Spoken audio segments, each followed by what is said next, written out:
And feminine energy isn't like that. It's about being open, it's about collaborating, it's about sharing. And going to authors like that inspired me to get out of my own way and do it for myself. And now I've dedicated this year, I've taken a sabbatical in writing, and now I'm doing writing workshops to help other women overcome their internal challenges, to put what's in their minds and hearts out on paper. And it's an amazing process. And what do you find that people's fears are becoming a writer? Is there a common thread with most people?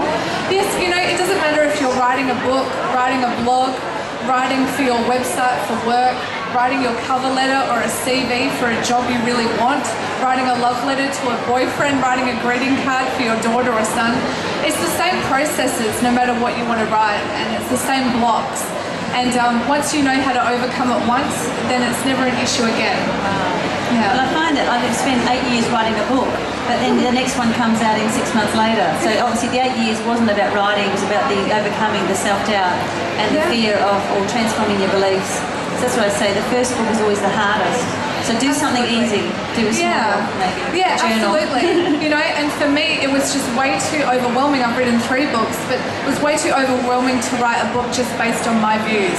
So my first stepping stone was going out and sourcing other authors and other amazing women and writing about them. Because if you're writing and including a collaborative effort around other people, it's almost like that ripple effect. It's almost like that one pebble just creates this huge ripple that's more than just you. And tell us about this other adventure you've been on with, you've been away with Passion and Pleasure. Yeah. So let's talk about that. So your journey's changed again, changed course? It has. And as I said, a lot of what I do, I believe in collaborative efforts. And a book that I've been writing with Random House with my partner Malcolm Day is Passion and Pleasure, and we've literally brought together 23 of the world's best relationship experts in one book called Passion and Pleasure. And what's amazing is these are amazing experts, relationship people that see, couples all day long in their rooms, and they do such an amazing job, but they don't have that platform to be able to share it on a world stage. And we wanted to provide that to them because they just have we all have so many nuggets of inspiration. Who are we to hold it back and not be able to share it with the world? Do you know what I mean? And these amazing psychologists and intimacy experts, they have so many aha moments and goosebump moments when I talk to them. It's like it has to be in print form, it has to be out there. But when I coach people, what I notice and I say to people, actually most people aren't short of ideas.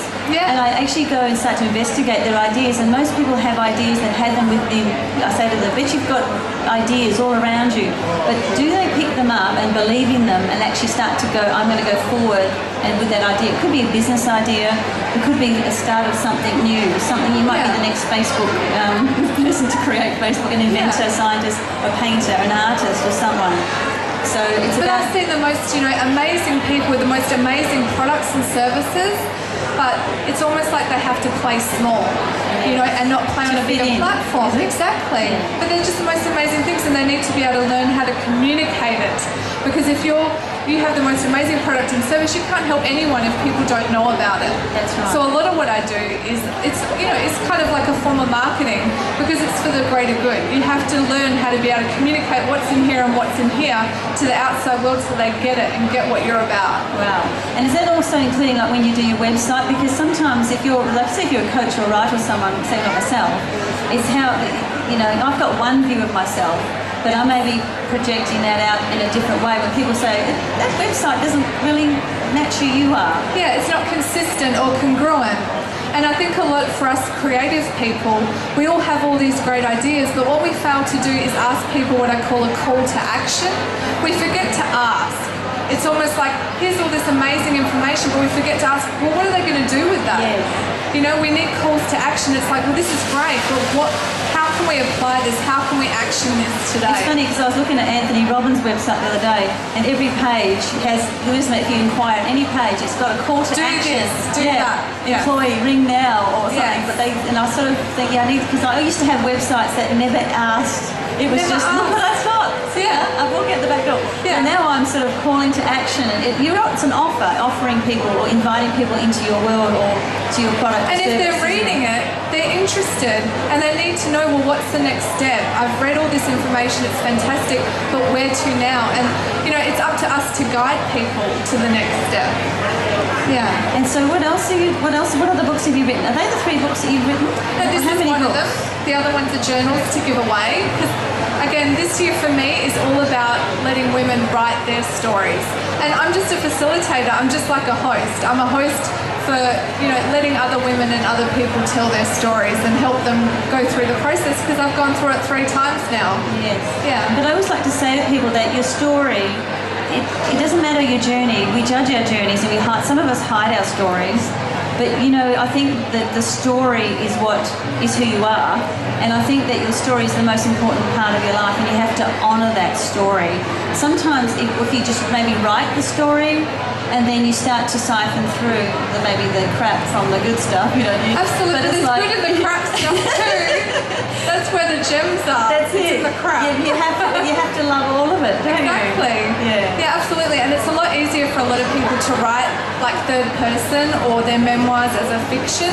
And there's no right or wrong way to do it. Some of us aren't ready. Like I actually wrote under Goddess in a Bottle for 4 years, my blog. And it grew to about 10,000 followers. And last year I decided, you know what, I'm not going to hide under the name, a pseudonym, Goddess in a Bottle more. I'm going to be Tracey Jewel. And, I've gone up to 45,000 subscribers just from stepping into my power and not hiding behind something. But it's all a journey, And like have you to said, be comfortable with and it brings up that question all the time. Well, who is Tracey Jewel? Who am I? Exactly. Who am I? What's my life? It was a lot easier under Goddess in a Bottle. Exactly. I used to always hide behind Better Life, and it was always just Better Life, and I was obsessed with Better Life. Yeah. But now I'm having to be Kelly Sayers. It's like, ooh, scary, Yeah, absolutely. Who's she? Yeah, but there's a lot of power that comes from that as well. That's right. So we have a lot of authors probably, or writers in the audience, whether they are already published or want to be. But do you have any tips or something that they can go away with that you can help them get the clarity? What's the greatest challenge for a writer? And or even ask a question. If anyone has a question in the audience, if you're wanting to ask something about becoming a writer that may help you unblock something. Does anyone have a question? Or shall we just give you some tools and tips? Or you can come and see me if you have a specific question at all about getting published or how to, a lot of people have probably 10, half-written books in their journals at home and, where to begin. So I'm over there on stand G83, so feel free to come and have a chat. But what I find for a lot of people is they get so immersed inside themselves and their own journey. They get too stuck in it, and you have to remember you're writing for your audience. And yes, it's therapeutic to write for yourself, but whenever you get stuck, start sharing your work with others, because it's their ideas and their feedback, almost like a blind spot, like shining on your blocks. And it's by sharing it with others, as scary as that is going to let you overcome your blocks. Because the more you try and go through it in your head and try and get over them internally, it's not going to work, it gets harder. But also too, I think the biggest one, I was coaching someone to become a writer, and I literally said to them, they said, I used to be able to write in magazines and I never had a problem because she was focused on serving others and making a difference. Yeah. When she started writing her book, she got blocked, and I said, well, what are you thinking? And she said, because I'm thinking about marketing it, how many I'm going to sell and becoming rich and famous. And I said, well, that's your block, honey.